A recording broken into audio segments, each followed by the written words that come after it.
देश में होने वाली जनगणना के लिए केंद्र सरकार ने गजट नोटिफिकेशन जारी कर दिया है। केंद्रीय गृह मंत्री अमित शाह ने इसकी घोषणा करते हुए कहा कि जनगणना 2 चरणों में होगी। इसके लिए लोगों से हर स्तर पर जानकारी भी ली जाएगी। केंद्र सरकार के फैसले के बाद विपक्ष ने एक बार फिर बयानबाजी शुरू कर दी है। एसपी अध्यक्ष अखिलेश यादव ने प्रेस कॉन्फ्रेंस के दौरान कहा कि देश में सेंसस होने जा रहा है, आंकड़ों पर नजर रखनी पड़ेगी।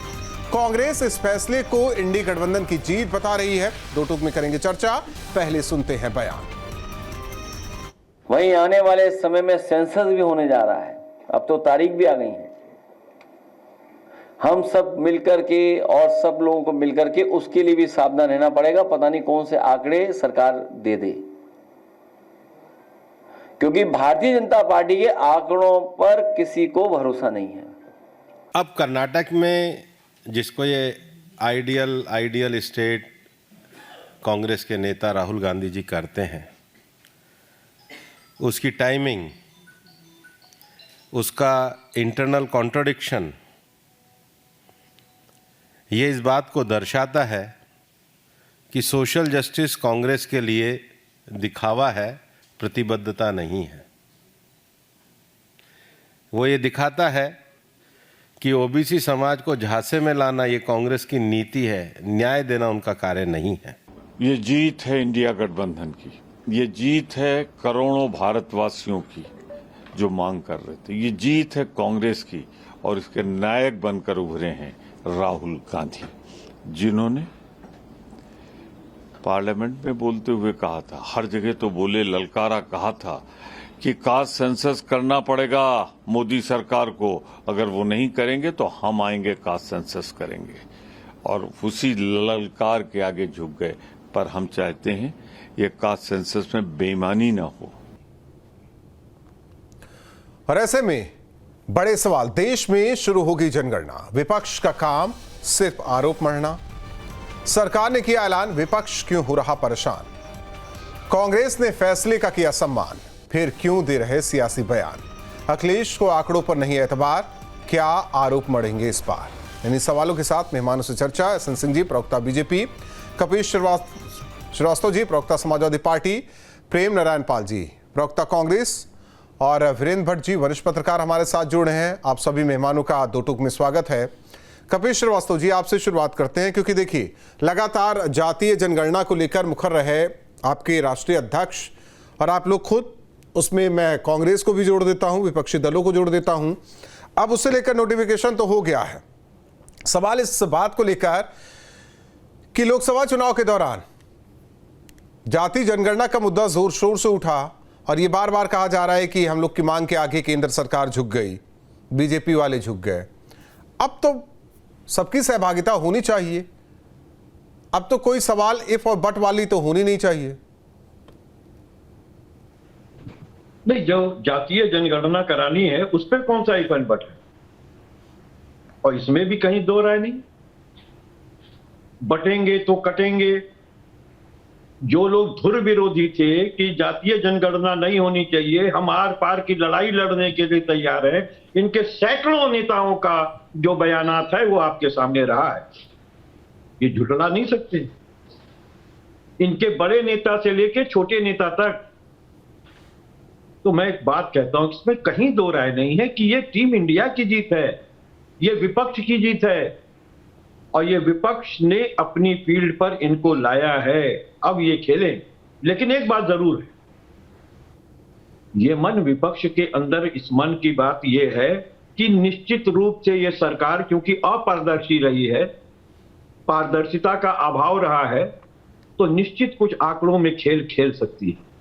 और मैं क्यों कह रहा हूं, आपके सामने उदाहरण है राहुल भाई, 69,000 शिक्षकों का मामला जो था उसमें केवल 4% इन्होंने पिछड़ों को जो है आरक्षण दिया था, और क्या कहते थे कि सब दे दिया, बराबर से दिया है, सब सही है।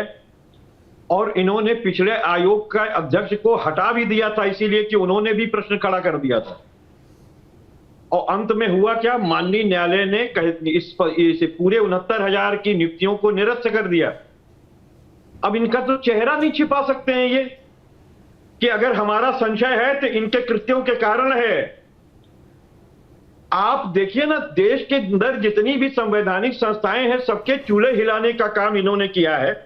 महाराष्ट्र के अंदर जो पोलिंग हुआ उसके अंत में 1 घंटे के अंदर जो 76 लाख वोटों की पोलिंग हुई है, ये अलग आपको चीज नहीं हो गई, दिखता। वो अलग चीज हो गई। आप पारदर्शिता की बात नहीं, देखिए संवैधान, मैं इसलिए कह रहा हूं कि पारदर्शिता का अभाव है। दो चीजें हैं, या तो आप विश्वास कीजिए या तो विश्वास ना कीजिए, बीच वाला कुछ रास्ता है नहीं बनता। कहां करते हैं इनके ऊपर, तो कहां विपक्ष इन पर विश्वास करता है? इनके कुकृत्य ही ऐसे रहे हैं जो आपके सामने। प्रेम नारायण पाल, मैंने तो 69,000 शिक्षकों का मामला आपके सामने दरपेश कर दिया। आपके नेता कहते हैं कि राहुल गांधी ने ललकारा और उसके दबाव में झुक गई केंद्र सरकार। जाति जनगणना, हमें लग रहा है कि ये आजाद भारत में पहली बार होने जा रहा है कि अब तो जातियां भी पूछी जाएंगी। केवल जातियां नहीं पूछी जाएंगी, बहुत सारी चीजें पूछी जाएंगी उसमें। ये पहली बार होने जा रहा है। अब सवाल खड़ा यहां होता है कि कांग्रेस भी कल को इसकी विरोधी थी। आज ठीक है राहुल गांधी तैशी हैं, तो समय समय पर सबके नियम कानून कायदे बदल जाते हैं मुद्दों को लेकर, आपके भी बदले। लेकिन फिर सवाल वही आ जाता है कि या तो भरोसा कीजिए या तो भरोसा ना कीजिए। धन्यवाद राहुल जी। सबसे पहली बात तो जो आप कह रहे हैं कि राहुल जी ने कहा और या इंडिया गठबंधन ने या विपक्ष ने जो कहा, आज कोई लाख मिट्टी डाल ले, अपने चेहरे पर लाख पर्दे लगा ले, लाख मुखौटे लगा ले, लेकिन ये उन लोगों के सामने विपक्ष ने वो माहौल बना दिया, वो स्थिति पैदा कर दी जो ये कहते थे कि जो करेगा जात की बात उसको पड़ेगी लात। अब वो जातिगत गणना करवा रहे हैं, कह रहे हैं कि हम करवा रहे हैं। अच्छा, दिक्कत क्या है? वो पहले विरोध क्यों कर रहे थे? हमें विश्वास क्यों नहीं है? उसके पीछे कारण क्या है? वो विरोध कर रहे थे, उनको सिर्फ जाति दिखती है। पहले जातियों को वो तोड़ने का काम करते हैं, जातियों को विभक्त करने का उनका प्रयास रहता, लड़ाने का प्रयास रहता है। हमारे नेता माननीय राहुल गांधी जी, हमारी जो परिवार है इंडिया, हमारा गठबंधन है, जो हमारे इंडिया गठबंधन की तरफ से जो उनके ऊपर दबाव बनाया गया, माननीय राहुल गांधी जी की तरफ से बनाया गया, उनका विजन है जातिगत गणना का उद्देश्य केवल जातियों को गिन लेना नहीं है। जातिगत गणना का मतलब है आपके पूरे बॉडी का बिंदुवार पूरा चेकअप, प्रत्येक हमारे देश में रहने वाले प्रत्येक व्यक्ति की वस्तु स्थिति का आकलन कर लेना। व्यक्ति की शैक्षिक स्तर किस क्षेत्र का, किस व्यक्ति का, किस जाति का, किस गांव का, किस ब्लॉक का, किस तहसील का, वहां क्या है, स्वास्थ्य का क्या स्तर है, स्वास्थ्य की सेवाएं क्या है। अब इन चीजों को वो क्या समझेंगे? जिनका काम केवल शौचालय के दम पर केवल नारे लगा देना हो, दूसरे के काम में फीते कटा देना हो और अपनी फोटो खिंचाने का काम रहा हो। गांव गांव हमने विद्यालय हमने चालू किए। पिछले 11 साल में किसी गांव में एक इन्होंने प्राइमरी स्कूल बनाया हो तो वो बताएं। गांव गांव स्वास्थ्य केंद्र हमने बनाए, इन्होंने बनाए हो तो बताएं। सवाल ये होता है कि जिसको पता ही नहीं है कि इंडिया गठबंधन विपक्ष किस गणना के हिसाब से और किन किन मुद्दों पर बात कर रहा है, इनको गणना के तहत चाहिए क्या क्या, बता दीजिए ना। उन पे डर लगता है कि ये पता नहीं क्या करेंगे। प्रेम नारायण पाल जी, आप बताते चलिए ना, मैं जवाब ले लूंगा बीजेपी के प्रवक्ता से। चलिए तो उनसे जवाब ले लीजिए, मैं सवाल कर लेता हूं, बाद में वो अपनी बात रख ले, मैं सवाल कर लेकिन लेता हूं। ये आप सवाल कीजिए, उससे पहले मेरा सवाल है। ये भी कहा जा रहा है राजनीति के गलियारे में कि जो विपक्ष का मुद्दा था वो तो छीन लिया गया। देखिए एक चीज सुनिए, अगर आपने बहुत अच्छी बात कही, मैं आपके चैनल से बात बता दूं, प्राथमिकता तो यही है, ये सिर्फ छीनने वाले हैं, इनका काम हमेशा रहा कि छीन लो। दूसरी चीज, मुद्दे को अगर आप बात करेंगे कि इन्होंने मुद्दा छीन लिया, जिन मुद्दों के ढोल बजा करके, जिन मुद्दों के गाने गा करके, जिन मुद्दों का मंचन करके ये सरकार में आए, वो मुद्दे आज सुरसा की तरह मुंह बाए खड़े हैं। ये आप भी जानते हैं, पूरा हिंदुस्तान जानता है, हिंदुस्तान का एक एक बेरोजगार जानता है, एक एक किसान जानता है, एक एक गृहिणी जानती है, एक एक छात्र जानता है, एक एक व्यक्ति जानता है। तो ये छीनते हैं और फोटो सेशन वाले ठीक। आदमी हैं भैया, है ना। ठीक है एहसन सिंह जी, देखिए राहुल के ललकार के आगे आप लोग झुक गए, अखिलेश यादव के ललकार के आगे आप लोग झुक गए। आप लोग कहते थे कि 80 और 20 का ये पूरा मामला है, फिर आ गए कि नहीं कास्ट सेंसस होना चाहिए, जिसको लेकर नोटिफिकेशन भी जारी हो गया। सवाल इस बात को लेकर है कि अभी भी भरोसा नहीं है विपक्षी दलों को। नहीं, अच्छी बात है। देखिए, मैं तो कहूंगा तुलसीदास जी को, हालांकि ये लोग मानते नहीं है, नहीं तो तुलसीदास जी ने बहुत अच्छी बात लिखी है। उन्होंने कहा है, हंसब ठठाई फुलाए गालू एक संग नहीं होई भयालू। दोनों काम एक साथ कैसे हो सकता है, जिसका कांग्रेस का 70 साल का इतिहास ही कलंकित इतिहास रहा है रिजर्वेशन को लेके। ऑन रिकॉर्ड राजीव गांधी जी का अगर सबसे लंबा भाषण लोकसभा में रहा हो, जो रिकॉर्ड में हो, तो कोई जाके चेक कर सकता है, तो राजीव गांधी, स्वर्गीय राजीव गांधी जी का रहा है। और सब लोगों ने देखा है, जब समाजवादी पार्टी की सरकार रहती है, वो पीठ थपथपाने का कार्य करती है। महिलाओं को जब रिजर्वेशन की बात आती है, तो समाजवादी पार्टी के ही नेता तो उस बिल को लेकर हाउस में फाड़ने का कार्य करते हैं, क्रमशः बात करते हैं।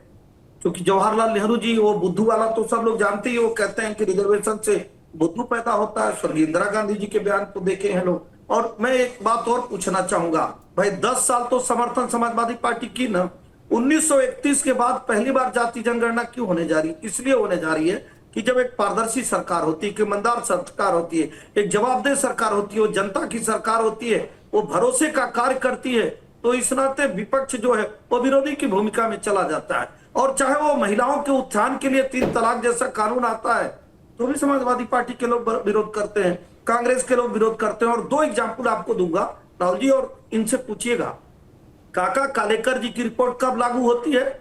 जब केंद्र में अदर देन कांग्रेस की सरकार होती है। उसके पहले काका कालेकर की रिपोर्ट नहीं लागू होती है। मंडल कमीशन की रिपोर्ट कब लागू होती है? जब केंद्र में, जब देश में कांग्रेस विहीन सरकार होती है। ये क्या दर्शाता और बताता है कि कांग्रेस सिर्फ जो है वो जातियों की बात तो कहती थी, वोट बैंक के लिए कहती थी, नहीं करने का कार्य नहीं करती थी। ओबीसी आयोग को संवैधानिक दर्जा देने का कार्य कौन किया? भारतीय जनता पार्टी। हाँ, ये जरूर है कि तुष्टीकरण का कार्य कांग्रेस जरूर करती है। बाबा साहब अम्बेडकर जी ने कहा था कि एक देश धर्म पे आधारित बन चुका है। अब कोई इंस्टीट्यूशन, कोई जाति और धर्म के आधार पे कोई जो है आरक्षण धर्म के आधार पर नहीं दिया जाएगा। बहुत सारे राज्यों में 4% से 8% आरक्षण देने का कार्य जरूर किए थे। नहीं तो मॉडल बताते हैं उसको, तो मॉडल है मैं तीसरी वही, उसीलिए तो मैं कह रहा हूं, इसीलिए मैं कह रहा हूं कि कांग्रेस के करनी और कथनी को कहा जाता ना कि कथनी मीठी खारची करनी बिस्किल हो। अगर आपने बुरे कर्म किया है तो आपका जो इतिहास में दर्ज हो जाता है वो बदलता नहीं है। वो बदलता नहीं है कि किस तरह से जो है प्रमोशन इन रिजर्वेशन का विरोध कर रही थी समाजवादी पार्टी, किस तरह से महिलाओं के आरक्षण का विरोध समाजवादी पार्टी कर रही थी। अब जब भारतीय जनता पार्टी के नेतृत्व में, मोदी जी के नेतृत्व में महिलाओं के रिजर्वेशन देने की बात आती है, जब शिक्षित समाज को रिजर्वेशन देने की बात आती है, जब 10% बहुसंख्यक समाज को रिजर्वेशन देने की बात आती है, तो ये समाज खड़ा होकर स्वागत करता है। इस स्वागत से घबराए हुए, और मैं कह रहा हूं भाई, विश्वास कैसे होगा भाई? जिसका चरित्र और स्वभाव विश्वास का नहीं रहा, जो विश्वास किया ही नहीं किसी भी समाज पर, वो कैसे विश्वास करेगा? फिर भी ये जनता को भरोसा है कि भारतीय जनता पार्टी, अभी कांग्रेस के मित्रों ने एक सवाल पूछा कि भारतीय जनता पार्टी जो कहती है वो करती नहीं। भारतीय जनता पार्टी ने ही कहा था कि देश में 2 विधान, 2 प्रधान, 2 संविधान नहीं चलेगा, और नहीं चला। आज 370, जिसकी बड़ी, ठीक है, ये अलग चीज हो गई, ये अलग चीज हो गई। आज उसी पर रहते हैं, क्योंकि वीरेंद्र भट्ट जी भी हैं, वरिष्ठ पत्रकार, आते हैं। एहसन सिंह जी आते हैं। क्या बात कर, वीरेंद्र भट्ट जी, मैं तो कहता हूं कि देखिए, ये तो आजादी में पहली बार हो रहा है। देश आजादी की पहली बार अंग्रेजों के टाइम में हुआ था, आजाद हुआ तो कांग्रेस की सरकार नहीं, लगातार कांग्रेस की सरकार नहीं। देखिए, मैं किसी को निशाने पे नहीं ले रहा हूं, या एक बताने का तरीका है।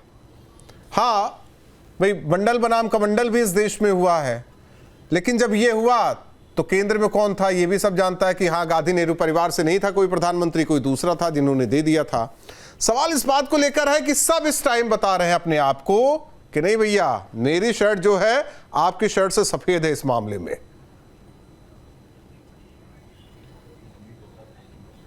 वीरेंद्र सर, देखिए ऐसा है, हाँ। इसमें कुछ तथ्यों की बात पहले जरा हो जाए।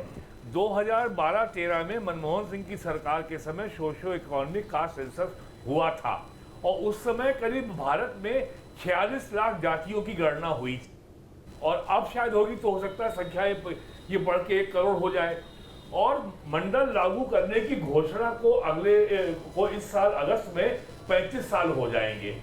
और दिसंबर 1992 में सुप्रीम कोर्ट ने मंडल आयोग की रिपोर्ट को लागू करने को संवैधानिक रूप से अपहरण किया था, सही ठहराया था। और सन 2000 में जब यूपी में राजनाथ सिंह मुख्यमंत्री थे, बीजेपी की सरकार थी, तब कैबिनेट मंत्री हुकुम सिंह की अध्यक्षता में एक सामाजिक न्याय समिति बनी थी। तो उसने पिछड़ों के 27% आरक्षण को 3 श्रेणियों में बांटने की सिफारिश की थी, बैकवर्ड, मोस्ट बैकवर्ड और एक्सट्रीमली बैकवर्ड। उसके बाद केंद्र सरकार ने जस्टिस रोहिणी कमीशन बैठाया, उसकी रिपोर्ट भी केंद्र सरकार को सबमिट हो चुकी है, उसने भी यही सिफारिश की है। 2018 में योगी सरकार ने जस्टिस राघवेंद्र कमेटी बनाई थी, उसकी भी रिपोर्ट आ चुकी है। अभी कांग्रेस के प्रवक्ता कह रहे थे कि ये कास्ट सेंसस जो है ये होल बॉडी चेकअप है, हर अंग का परीक्षण होगा, यानी किस वर्ग को कितना लाभ मिला ओबीसी में, ये भी अब सामने आएगा। यही समस्या है समाजवादी पार्टी की। समाजवादी पार्टी ने 2001 में हुकुम सिंह की सामाजिक न्याय समिति का विरोध किया था, लेकिन अब सुप्रीम कोर्ट ने भी कोटा विद इन कोटा को संवैधानिक रूप से सही ठहराया है, अपहेल्ड किया है शेड्यूल कास्ट के आरक्षण के मामले में। तो जाति सेंसस जो होने जा रही है, इससे सबसे ज्यादा परेशानी होने वाली है यूपी में समाजवादी पार्टी को और बिहार में राष्ट्रीय जनता दल को, क्योंकि ये लगातार कहा जा रहा है कि पिछड़े वर्ग के आरक्षण का लाभ केवल जो प्रभुत्वशाली जातियां पिछड़े वर्ग में हैं, यादव हैं, लोध हैं, कुर्मी हैं, जाट हैं, गुजर हैं, केवल इन्हीं को लाभ मिला है, और जो अति पिछड़ी जातियां उनको कुछ नहीं मिला है। तो अब जाति जनगणना की रिपोर्ट आने के बाद कोटा विद इन कोटा फिर से लागू होगा। 27% कोटा को 3 या 4 श्रेणियों में बांटा जाएगा। ये समस्या है समाजवादी पार्टी की, ये समस्या है राष्ट्रीय जनता दल की, इसलिए विरोध हो रहा है। कांग्रेस को ज्यादा समस्या नहीं है, लेकिन ये भी बात सही है कि जिस तरीके से जून 2024 के लोकसभा चुनाव में जाति को मुद्दा बनाया गया था, तो कभी ये कांग्रेस को या इंडिया अलायंस के लोगों को ये उम्मीद ही नहीं थी कि बीजेपी सरकार पिछले अप्रैल में जाति जनगणना की उनकी मांग को मान लेगी और तैयार हो जाएगी। तो उनके हाथ से बहुत बड़ा मुद्दा छिन गया। ये बात वो माने चाहे ना माने, लेकिन धरातल पर सत्य यही है। तो ये समस्या है कि एक तो मुद्दा छिन गया, और दूसरे अब कोटा विद इन कोटा यानी क्लासिफिकेशन इस जनगणना की रिपोर्ट आने के बाद होगा। इसीलिए अभी से समाजवादी पार्टी द्वारा पेशबंदी शुरू कर दी गई है। ऐसा है क्या कपिल श्रीवास्तव जी? देखिए, एक पक्षीय विश्लेषण करते हैं जब पत्रकार, तो यही तभी कहा जाता है कि पीत पत्रकारिता करने वाले व्यक्ति हैं। उसका कारण है बंदों में इस बात का बोध होगा कि जो ओबीसी के आरक्षण है उसमें क्रीमी लेयर कंसेप्ट है, और आप जो 3 सेक्शन में बांट करके लड़ाई लगवाने का काम कर रहे हैं, माफ कीजिएगा आपके बीच में मैंने नहीं बोला है, तो ये बहुत स्पष्ट सी बात है कि जब संवैधानिक उपबंध लागू हो वर्तमान में आपके पास, तो उसके लिए ये करने की जरूरत ही नहीं है जो आप जो है बांटो राज करो के पथ पर जाना चाहते हैं। जिस तरीके से अंग्रेजों ने किया, वैसे ही ये काले अंग्रेज ये देखिए कपिल जी और कपिल जी, मेरा एक छोटा सा उदाहरण आप मान लेते हैं। 80 और 20 में कौन बांटता है? एक छोटा सा उदाहरण वो आप छोड़ देते हैं, ये तो अलग चीज है। देखिए, राजनीतिक भाषा अलग होती है, राजनीतिक तर्कश में तीर हमेशा रहते ही रहते हैं। मैं मान लेता हूं कल को सर्वे होता है, सब कुछ पूछा जाता है। वीरेंद्र सर एक मिनट। कपिल जी जो ओबीसी वर्ग के कुछ है, एक बात तो सुनिए कपिल श्रीवास्तव जी प्लीज। कल को हम मान लेते हैं ओबीसी वर्ग में कुछ ऐसे हैं जो वाकई सामाजिक, आर्थिक, शैक्षणिक हर वर्ग से तगड़े हो गए हैं और उन्हें अपग्रेड कर दिया जाता है, तो क्या किसी को दिक्कत होगी क्या?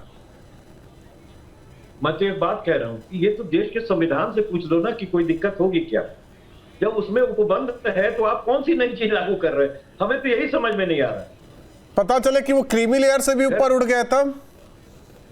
मैं तो आपको बार बार कह रहा हूं कि क्रीमी लेयर कंसेप्ट तो लागू है। हुकुम सिंह कमेटी और ये कौन सा नया चीज लागू करने जा रहे हैं? और सबसे बड़ी बात यह है कि भट्ट साहब ये चीज नहीं देखिए, भट्ट का क्या है, हम और भट्ट साहब लगभग एक ही समाज से आते हैं, और शायद राजपूत जी आप भी। 10,000 साल जिसके डीएनए को पहुंचा गया हो ना, 70 साल में ही तकलीफ मिलने लगी। और आज भी ईमानदारी के साथ इन लोगों को खड़ा होना चाहिए, उन तबकों के साथ जिन तक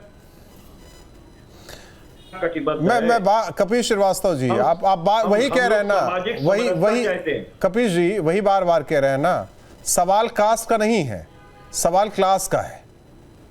बात आई समझ में? मैं अगड़ी जाति से होकर, एक मिनट, मैं एक बात सुन लीजिए, मैं अगड़ी जात से हूं, मैं आर्थिक स्थिति मेरी नगण्य है, तो मैं समाज में ना, मेरे समाज का जो नजरिया मेरे लिए होगा ना, वो तिरस्कार का रहेगा। अगर धनाढ्य होऊंगा ना, अब पिछड़े जात का भी होऊंगा, तो आप भी बैठेंगे, ना मानिए ना, बिल्कुल नहीं, ना मानिए, ऐसा बिल्कुल ना मानिए आप, बिल्कुल नहीं, ना मानिए आप, ये बिल्कुल नहीं है, ना मानिए, आपने एक ना मानिए ना, कुचला है, वही कह रहे हैं ना, आज का ना मानिए ना, आप मानेंगे नहीं, स्तर पर नील है, आप मानेंगे नहीं, कि आपके भी आप मानेंगे ही नहीं ना, आप मानेंगे ही नहीं। मैं नहीं मान सकता, आप नहीं मानेंगे, मैं नहीं मान सकता, आप नहीं मानेंगे ना। कपिल श्रीवास्तव एडवोकेसी करते हैं, हमें कपिल श्रीवास्तव जी अगर आज सैफई परिवार से होते, आप बात सुनिए, कपिल श्रीवास्तव आज सैफई परिवार के होते तो किसी बड़े ओहदे पर होते, ये मानते हैं कि नहीं मानते? नहीं, अगर कपिल श्रीवास्तव सफाई परिवार के होते तो मंदिर धुलवाया जा रहा होता, भले हम कितने अमीर क्यों ना होते। आगे फिर उसी वाली बात पर खाली करवा के एसएन सिंह जी आगे उसी बात पर, उसी बात पर राहुल जी जरूरी था आज ये बात करना। मैं कह रहा हूं आज डिबेट किसी और चीज पर हो रहा था, लेकिन कपिल जी को ये जरूर पूछिएगा यहाँ। कपिल जी आपका समय समाप्त हो गया, मैं जवाब दे दूं? सुनिए कपिल जी, बहुत अच्छी बात आप कर, और बार बार चैनलों पर कहते हैं, आज कपिल श्रीवास्तव जी से ये जरूर पूछा जाना चाहिए, कैसे सामाजिक न्याय की बात करते हैं आप, हिंदुओं के बंटवारे की बात करते हैं, आप कह नहीं पाते हैं ऐसे लोगों को, ऐसे भी धर्मियों को जो भारत के थे ही नहीं, आए भारत में, भारत की संस्कृति को तोड़े, भारत की जातियों को तोड़े, भारत के धर्म को भी खंडित किए, भारत के धर्म को भी खंडित करके दूसरे धर्म में कन्वर्ट करा दिए। लेकिन कपिल श्रीवास्तव एक बार भी नहीं कहते हैं कि नुहाखोली में बहनों के स्तनों को काट कर और टांग दिया गया, एक बार भी कपिल वो अलग चीज हो गई, देखिए अलग चीज, छोड़ देते हैं ना, कपिल श्रीवास्तव कही नहीं पाते हैं कि हमारी बहनें जो जौहर व्रत धारण की, उसके साथ कपिल श्रीवास्तव जी खड़े होते हैं। कपिल श्रीवास्तव जो उन्होंने बोला ना, कपिल श्रीवास्तव वो जवाब दे रहे हैं, वो कपिल श्रीवास्तव जी वो जवाब दे रहे हैं, जो आपने कहा ना, डीएनए को खोदा गया बार बार, उसी का जवाब है। कपिल श्रीवास्तव जी को पूछिए ना, वो उस डीएनए पे कभी कपिल श्रीवास्तव चर्चा करेंगे? जो डीएनए भारत का नहीं रहेगा, नहीं रहेगा, ठीक है। जिस डीएनए के साथ ये देखिए, ये इतिहास है, वर्तमान की बात करते हैं, इतिहास है, वर्तमान की बात करते हैं। प्रेम नारायण जी, दोनों लोग के ऑडियो को डाउन किया जाए। प्रेम नारायण जी, ठीक है, दादी ने नहीं कुछ किया, या नाना ने नहीं कुछ किया, या पिताजी ने कुछ नहीं किया, राहुल गांधी कर रहे हैं, अच्छी चीज है, तो कैसे ये मान ले कि ये राजनीतिक विषय नहीं है, वाकई सामाजिक है राहुल गांधी के लिए? राहुल जी, पहले तो ये शब्द कभी लागू होता ही नहीं है कि पिताजी ने कुछ नहीं किया, दादी ने, नाना ने कुछ नहीं किया। जाति जनगणना किसने कराई सर? कराया क्या आजादी के बाद? तो आजादी के बाद आप बता दीजिए ना। नहीं, आप टोकिए मत, मैं आ रहा हूं आपकी बात पे। नहीं, साथ साथ जवाब भी देते जाइए ना, मेरे सवालों को अगर काटेंगे तो सवाल करूंगा मैं। नहीं, आप जब पूरी बात सुनेंगे तभी सेंटेंस क्लियर होगा, तब आपको समझ में आएगा मैं बोल क्या रहा हूं। मैंने ये कहा, ये तो कोई कह ही नहीं सकता, ठीक है, कि उन्होंने कुछ किया नहीं इस देश में, जो उन्होंने किया है। अब आते हैं जो आप सवाल कर रहे हैं, हमारे भारतीय जनता पार्टी के प्रवक्ता साथी भी, मैं आपसे सवाल कर रहा हूं, कांग्रेस को लेकर सवाल कर रहा हूं ना, मैं बीजेपी ना समाजवादी पार्टी को लेकर सवाल कर रहा हूं। मेरा सवाल कांग्रेस से है, कांग्रेस का है। मैं जवाब कांग्रेस का ही दे रहा हूं, और वर्तमान सत्ता पक्ष के जो प्रवक्ता महोदय हैं उनकी बात का भी जवाब दे रहा हूं। नहीं, उनकी बात का जवाब ना दीजिए, पहले मेरे सवाल का जवाब दे दीजिए। नहीं, दोनों सवालों के जवाब एक साथ सर, इतना टाइम नहीं होता ना। दे चुका होता राहुल जी, इतनी देर में मैं जवाब दे चुका होता। आप बात को कंटिन्यू करने दीजिए मुझे। पहली बात, जब आपने सवाल किया कि कांग्रेस की सरकार थी, हमारे नेता ने, हम बड़े गर्व के साथ कहते हैं, हमारे नेता राहुल गांधी हैं और वो देश के हित की, जनता के हित की बात करते हैं। और उससे भी बड़ी बात यह है, उन्होंने स्वीकार किया, मंच पर स्वीकार किया, हमसे गलतियां हुई हैं, पिछड़ों को हमने उपेक्षित रखा या पिछड़ों को हमने वाजिब हिस्सेदारी नहीं दी। आप कहें, कोई मीडिया हाउस कहे या भारतीय जनता पार्टी के लोग कहें, इनके अंदर अगर शर्म है, ठीक है, इनका नेता कभी स्वीकार करे कि हाँ हमसे कोई गलती हुई, हम सुधार करेंगे। हाँ, उन्होंने तो कहा था, किसान बिल पर कहा था, लेकिन आप लोग आज तक हंसी उड़ाते हैं उसकी। नहीं, किसान बिल पे कहा था, हंसी उड़ाते हैं आप लोग। आप ये देखिए, अहमदाबाद में सैकड़ों लोगों की जान चली गई। कहां से कहां जा रहे हैं? फोटो सेशन कहां से कहां जा रहे हैं? नहीं होता है वो। आप कहां से कहां चले जा रहे हैं? किसान कहां से कहां चले रहे हैं? आप विपक्ष ने, राहुल जी, किसान बिल पर जब विपक्ष ने अपनी कीलें ठोक दी, तब मजबूरी में ये वापस हुए। वो तो आप कुछ भी नहीं कह रहे, आप देख रहे हैं ना। एक minute, SN Singh ji, master stroke बताते थे। एसएन सिंह जी, तो वो मास्टर स्ट्रोक वो नहीं था, जब विपक्ष ने कीलें ठोक दी तब किसान बिल वापस किया उन्होंने। अच्छा, सारा क्रेडिट किसान, वही कह रहा हूं ना मैं वही कह रहा हूं। राहुल गांधी चलिए, दबाव में नहीं है, 2 साल मुद्दों की बात करते हो। हाँ, मैं क्या कह रहा हूं, 2 साल पहले कम से कम ज्ञान तो आया कि हमें किस पर बात करनी चाहिए, किस पर नहीं बात करनी चाहिए। और सुन लीजिए, आपके नेता, हाँ, आपके नेता राहुल गांधी हो सकते हैं, खड़गे तो नहीं हो सकते, ये भी हम मानते हैं। ठीक, एकमात्र नेता है राहुल जी। हाँ, हिंदुस्तान के अंदर एकमात्र नेता ऐसा है जो अपनी सरकार में किसानों के हित को ध्यान में। चलिए, ये अलग चीज हो गई। वीरेंद्र भट्ट जी, ये तो राजनीतिक बोली भाषा है।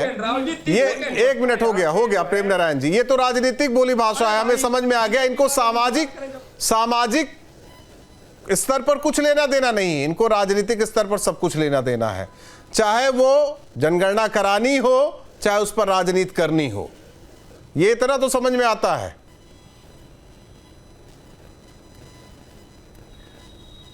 देखिए, कोई भी, ये मुझे बड़ी हैरानी हो रही है, कांग्रेस के, समाजवादी पार्टी के प्रवक्ता ये मुद्दे पे अपनी बात क्यों नहीं केंद्रित कर रहे हैं। ये मुद्दा पूरा संविधान का, कानून का मामला है। ये किसी एक व्यक्ति विशेष की कोई इच्छा से चलने वाला मामला नहीं है। सेंसस भी एक कानूनी संवैधानिक प्रक्रिया है, उसका डाटा सामने आएगा और उसका डाटा लोकसभा में पेश होगा, सबके सामने रखा जाएगा। और इसका एक लंबा नहीं, उसमें कहा जा रहा है ना कि बेईमानी न कर ले बीजेपी वाले। बेईमानी क्या करेंगे, हमें ये नहीं समझ में आ रहा है।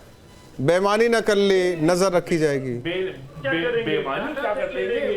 आपका कैडर गांव में शामिल है। और मैंने कहा कि साल 2001 में हुकुम सिंह कमेटी की रिपोर्ट आई है, जस्टिस रोहिणी कमेटी की रिपोर्ट अभी सबमिट हुई है 1 साल पहले, और जस्टिस राघवेंद्र कुमार कमेटी की रिपोर्ट यूपी में सबमिट हुई है। ये सारा डाटा सरकार के पास है और ये सारी रिपोर्ट्स पब्लिक होंगी। और हुकुम सिंह कमेटी की रिपोर्ट तो 25 साल पहले पब्लिक हो चुकी है, पब्लिक डोमेन में अवेलेबल है। और ये सारे कमिश्नरों ने हर पॉलिटिकल पार्टी के लोगों से संपर्क किया है। नहीं, वो तो कह रहे हैं, देखिए सर, आप ये बातें तो ओबीसी को बांटने वाली हो गई, आएंगी, ओबीसी वर्ग को बांटने वाली हो गई। नहीं, ये कोटा विदिन, सर देखिए, कोटा विदिन कोटा आंध्र प्रदेश में, कर्नाटक में, तमिलनाडु में, बिहार में पिछले 25 साल से लागू है। ये बांटने वाली बात कहां से हो गई? कोटा नहीं होता है, पहले तो आपको इन्हीं को बता, ये केवल कोटे में कोटा नहीं। अरे बिहार में कोटा विदिन कोटा लागू है, वहां पे केवल ये नहीं है कि आरक्षण का सारा लाभ जो है केवल एक ही जाति को मिल जाएगा। बिहार में जो एनएसओ का सर्वे हुआ है, उसमें आरक्षण के सबसे बड़े बेनिफिशियरी, टोटल जो लाभ है 40% से ज्यादा केवल यादव कम्युनिटी को मिला है। यही आंकड़ा यूपी का सामने आया है। समस्या सर उससे तय थोड़ी होगा, समाजवादी पार्टी भट्ट साहब, उससे तय थोड़ी होगा सबसे ज्यादा फायदा मिला। वीरेंद्र भट्ट जी, उससे तय थोड़ी होगा कि सबसे ज्यादा फायदा मिला। तब तय होगा जब उनके मंदिर में जाने पर मंदिर को धुलवाया नहीं जाएगा, है ना कपिश जी? तब तय होगा जब वो मुख्यमंत्री आवास छोड़ेंगे, वहां हवन यज्ञ नहीं होगा, तब तय होगा। मुझे मित्र मुझे बड़ी हास्यास्पद स्थिति लग रही है कि वरिष्ठ पत्रकार आप बैठाए हुए और खुद कह रहे हैं कि ये तो कपिल श्रीवास्तव जी, मुझे भी बहुत हंसी आती है कि आप लोग वाकई समाजवादी हैं या मुखौटा है आप लोगों का समाजवादी वाला। हाँ, मुलायम सिंह यादव के वक्त तो लगता था कि हाँ वाकई समाजवादी है, क्योंकि उनके मंच पर ना हर एक समाज का वर्ग को प्रतिनिधित्व करने वाला। लेकिन अब हमें नहीं लगता कि आप लोग वाकई समाजवादी वाले हैं। नहीं लगते सर, नहीं लगते, लेकिन नहीं लगते। कपिल जी, मैं भी एक बात कह रहा हूं ना, मेरे मंदिर जाने पर मंदिर धुलवा दिया जाए और मैं भी सांसद रहूं तो मुझे वो पसंद है। मेरे घर को, मैं अगर घर से हट रहा हूं, उस घर में गंगा जल छिड़कवा दिया जाए और मैं एमएलए हूं तो मैं खुश हूं। मैं समझ गया। बहुत बहुत धन्यवाद कपिल जी इस बातचीत के लिए। आप चारों मेहमानों का धन्यवाद। तो जाहिर तौर पर कास्ट सेंसस सवाल अब भी विपक्ष की तरफ से नजर रखना है, बेईमानी ना होने पाए, आंकड़ों पर नजर रखना है। अब इस तरीके के सवाल उठने लगे। सवाल इस बात को लेकर है कि लोकसभा का चुनाव सबने देखा, जिस तरीके से जाति जनगणना का मुद्दा विपक्ष ने उठाया और फायदा भी मिला। ऐसा नहीं कि फायदा नहीं मिला, फायदा मिला, लेकिन सरकार नहीं बनी। अब उसी मुद्दे को कहा जा सकता है कि केंद्र सरकार ने छीन लिया। जाति जनगणना 2 चरणों में, जिसे लेकर नोटिफिकेशन भी सामने आ चुका है। अब राजनीति किस तरीके से इस जाति जनगणना पर होगी, यह आने वाले वक्त में बहुत कुछ तय होने वाला है। जहां भक्ति है हर शब्द में, कथाओं में छिपे हैं दिव्य रहस्य और ज्योतिष देता है जीवन को दिशा। धर्म से जुड़ी हर बातों को जानने के लिए हमारे चैनल स्तुति को सब्सक्राइब करें।